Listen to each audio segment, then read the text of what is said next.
කාලයක් ගෙදරත් බත් එක මේ විදිහට කරවෙනවා.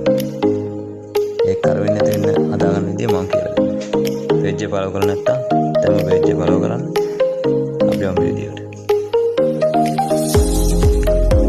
මෙහෙම රයිස් කුකර් එක ගත්තට පස්සේ ඒක සාමාන්‍ය කුක් කළා මේ කුක් කළා තියෙන වෙලාවට ඒක ඕපන් නැතුව වෝම් වෙන්නේ නැතුව එහෙම බත් එක කරවෙනවා නම් ඒක ලොකු ප්‍රශ්නයක්. එතකොට අපිට අනිවාර්යයෙන්ම බත ගැන සැලකිල්ලෙන් ඉන්න වෙනවා. මේ තියෙන මට හදන්න ආපු රයිස් කුකර් එකක්. මේක ගොඩක් පරණ රයිස් කුකර් එකක්. නමුත් ඒකේ මොනසෙර වර්ණින් දැන් මට හදන්න ගෙනත් දුන්නේ. මේක කුක් එකට දැම්මට පස්සේ ඔටෝ ඕපෙන්නේ නැහැ. ඊට පස්සේ බත කරවෙනවා කියලා තමයි දුන්නේ. මේක ගෙනාපු ගමන් මම වෝල්ට් එක රිජෙක්ට් කරලා ගත්තා.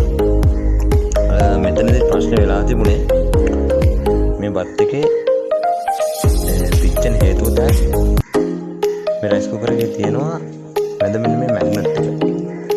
ස්ප්‍රින් ටෙන්ෂන් එකක් එක තමයි තියෙන පොඩි ස්ප්‍රින් එකක් එක තමයි මැග්නට් එක තියෙන්නේ.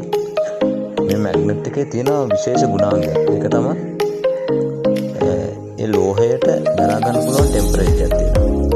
ඒ ටෙම්පරේචර් අපි කියනවා කියුට් ටෙම්පරේචර් කියලා. කියුට් ටෙම්පරේචර් කියන්නේ මේ ලෝහය සාමාන්‍ය බොයිලින් ටෙම්පරේචර් එකලා සෙල්සියස් 100.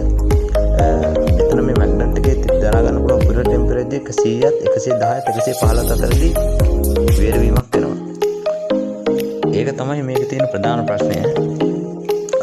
මේ කෑල්ල මාරු කරාට පස්සේ මේ ප්‍රශ්නේ නිකම්ම විසඳෙනවා. ඊට පස්සේ බෝම්බ වලට වැටෙන්නේ නැහැ කියන එකදී ගැටලුව මම චෙක් කරලා බලුවා. ඒකට හේතුව තමයි මේ තර්මෝස්ටැට් එක. මේ තර්මෝස්ටැට් එක මැදින් කැඩලා තිබුණේ. මේ තර්මෝස්ටැට් එක රීප්ලේස් කරාට පස්සේ ඒ ප්‍රශ්නේ තමයි. ඒතර ඔයගොල්ලන්ට මේ වගේ රයිස් කුකර් එකක් සාමාන්‍යයෙන් ඔන් කරලා මෙන්න මේ විදිහට පල්ලෙහා පැත්තට දැම්මට පස්සේ ඒ මැග්නට් එක අල්ලනවා කියලා දැනනවා. එහෙම අල්ලන්නේ නැත්නම් අනිවාර්යයෙන් මැග්නට් එකේ තියෙන මැග්නට් ගතිය ගිහිල්ලා තියෙනවා.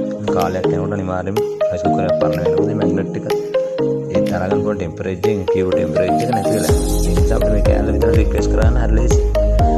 ඒ නිසා ඔයගොල්ලන් ඉදලා තියෙන එක ගලවන්න පුළුවන් නම් පරිස්සමට ගලවලා මේ වගේ ප්‍රශ්නයක් ආවොත් හදාගන්න. නැත්නම් ඒ සම්බන්ධයෙන් දන්න හොඳ ඉලෙක්ට්‍රිකල් ටෙක්නීෂියන් කෙනෙකුට කියලා වැඩේ කරගන්න කියලා මතක් කරනවා. ඒත් එක්කම ගෙදර පාවිච්චි කරන උපකරණ විදුලි උපකරණ පිරිසිදු කරලා පාවිච්චි කරන්න කියලා මතක් කිරීම මම කරනවා. මොකද මේක මේ ආපු රයිස් කුකර් එකත් වත් වල විතරයි. මේක පිහිදාලවත් නැහැ. ඒකයි තියෙන වීඩියෝ අනිවාර්යෙන් දකි. කරන්න දෙයක් නැහැ මට. කිව යුතු දේ කිව යුතුයි. හරි හැමෝටම ජය වේවා. වීඩියෝ වටේ කියලා විතරන ෂෙයා කරන්න.